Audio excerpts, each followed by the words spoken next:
Biro Statistik Nasional China mencatat PMI manufaktur naik tipis. Hal tersebut menandai pelemahan aktivitas manufaktur China selama 5 bulan berturut-turut.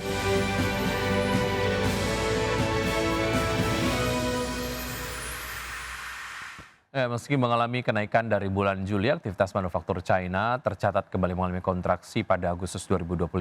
Biro Statistik Nasional China mencatat PMI manufaktur naik tipis menjadi 49,4 pada Agustus 2025 dari 49,3 pada bulan Juli 2025. Aktivitas manufaktur China kembali mengalami kontraksi pada Agustus 2025 dan Biro Statistik Nasional China mencatat PMI manufaktur naik tipis menjadi 49,4 pada Agustus tahun ini dari 49,3 pada bulan Juli tahun ini. Namun angka ini masih berada di bawah ambang batas 50 yang memisahkan ekspansi dan kontraksi serta sedikit di bawah perkiraan konsensus sebesar 49,5 dalam survei Reuters. Hal tersebut menandai pelemahan aktivitas manufaktur China selama 5 bulan berturut-turut dan kondisi ini juga menunjukkan pelaku industri masih menunggu kepastian dari negosiasi dagang dengan Amerika Serikat sedangkan permintaan domestik tetap lesu. Inflasi inti Amerika Serikat yang diukur dengan indeks harga pengeluaran konsumsi pribadi atau PCE naik 2,9% secara tahunan pada bulan Juli 2025. Angka inflasi PCE tersebut menjadi level yang tertinggi sejak Februari 2025. Inflasi inti Amerika Serikat yang diukur dengan indeks harga pengeluaran konsumsi pribadi inti atau PCE naik 2,9% secara tahunan pada Juli 2025. Adapun indeks harga PCE didefinisikan oleh Biro Analisis Ekonomi sebagai ukuran harga yang dibayar oleh penduduk Amerika Serikat untuk barang dan jasa. Akhir pekan lalu, Biro Analisis Ekonomi menyampaikan angka inflasi PCE Amerika Serikat pada Juli menjadi level yang tertinggi sejak Februari 2025. Adapun inflasi inti naik 0,3% dari Juni 2025 sejalan dengan perkiraan Wall Street.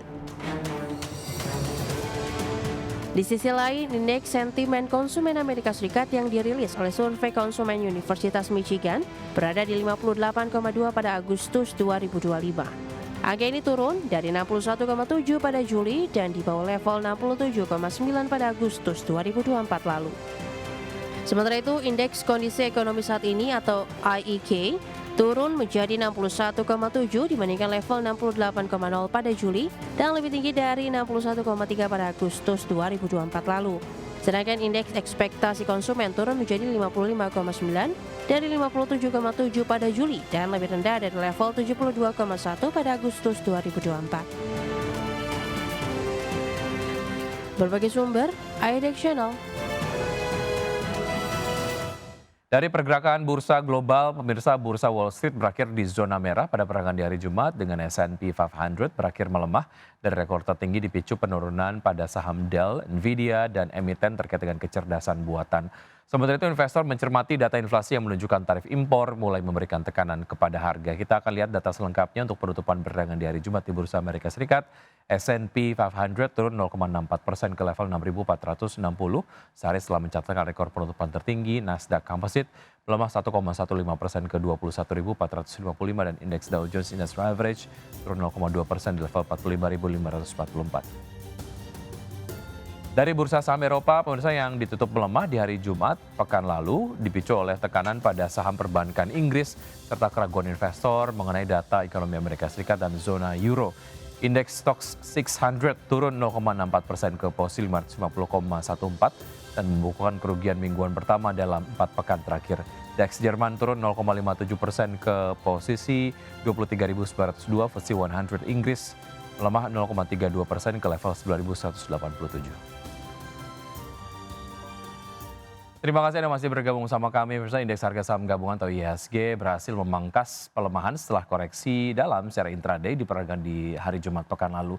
Laju pelemahan terbatas ditopang penguatan saham konglomerasi DSSA dan juga AMMN. Indeks harga saham gabungan atau IHSG ditutup turun dalam 1,53% di 7.830,49 di perdagangan Jumat pekan lalu. Secara intraday IHSG mampu memangkas pelemahan setelah secara intraday IHSG sempat melemah di atas 2% ke level 7.765,596. Dalam sepekan terakhir, IHSG melemah 0,36% dan year to date masih menguat 10,60%. Hanya satu indeks sektoral yang selamat ke zona hijau, sektor perindustrian, menguat 0,73%.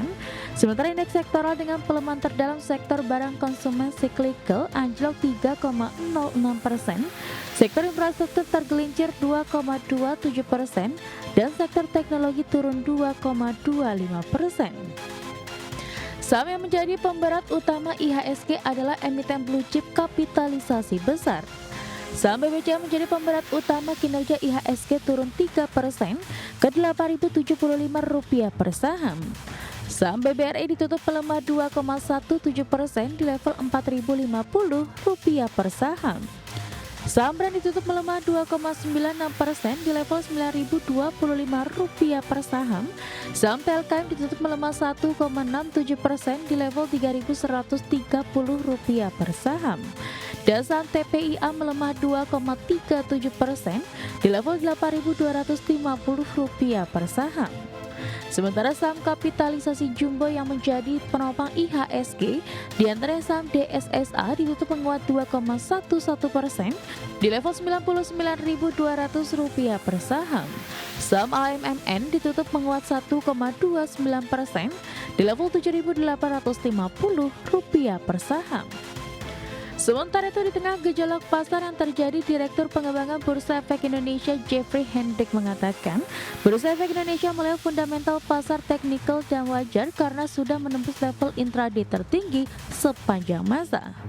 Terkait perkembangan terbaru di pasar, BEI memastikan bursa tidak akan melakukan penyesuaian kebijakan, seluruh agenda regulasi maupun peluncuran produk tetap berjalan sesuai rencana. Berbagai sumber, IDX Channel.